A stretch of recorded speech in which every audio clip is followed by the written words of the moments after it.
In South Africa, citizenship by birth is no longer guaranteed by giving birth. The law states that before a child is guaranteed a South African citizen, at least one of the parents must be a South African. So gone are the days when newborn baby automatically becomes South Africa because they are giving birth in South Africa. And of course, if you're a South African and you give birth, they will automatically give your baby a birth certificate. He'll be using that birth certificate at the age of 16 to go and claim his ID. And not just that, those South African mothers that give birth, they don't pay anything at the hospital. Why the foreigners pay their ass out? At this point, I begin to ask myself, am I in a different South Africa? Because someone told me that she is going to be giving birth in guess Kalangwa. What? Everything is going to be free. Like everything. She's not going to pay a dime. But me, while I gave birth, I paid 18,000 Seriously, rands. When I made a video of when I paid 18,000 naira in Brett's hospital, people were even the way they will just tell you that you're owing, the way they talk to you, the staff, oh my goodness. Of course, you know, here in Northwest, before you get to be referred in Karangwa hospital, it must be a very high, like you won't be having like an ordinary malaria or any little sickness before they get to refer you. There is a very big hospital. So I don't know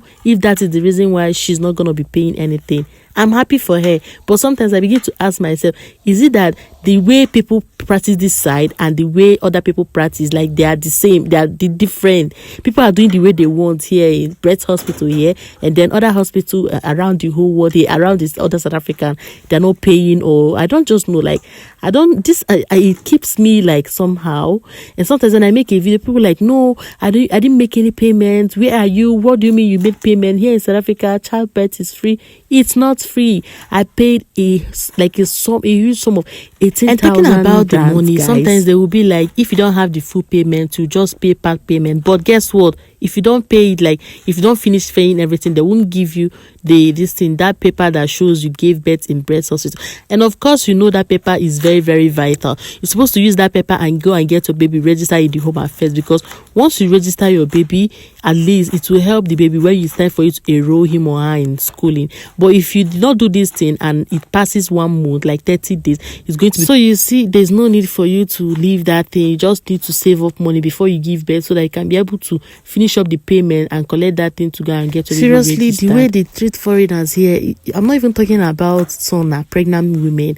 When I was pregnant, the kind of money, like now I'm just scared of like being pregnant again, because starting from the treatment they give foreigners, and then when it's time to do sauna, you pay money. You see other people that are not paying will pay 800. Even private doctors or private sauna is even cheaper now than government hospital here. I don't know why.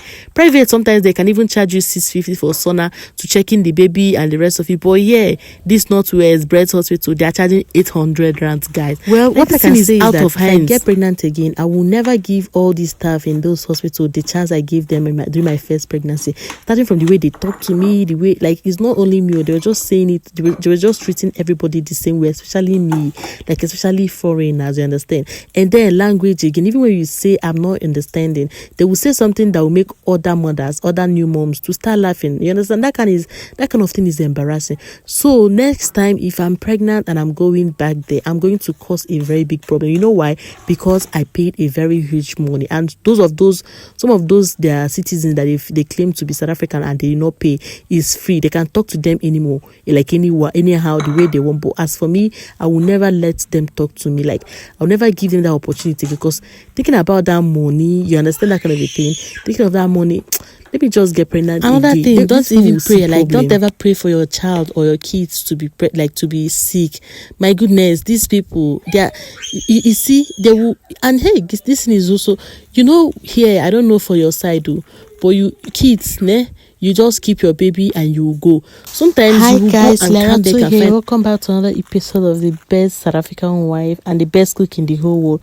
So I'm saying this and I'm becoming emotional. I decided to cut it. Let me just quit. Let me just stop what I'm saying, because I just feel like crying. I just want to start being emotional, and I don't want that for myself. I'm prepping all the vegetables I'm going to be using to cook, both the one I'm cooking and the ones I'm not cooking, guys.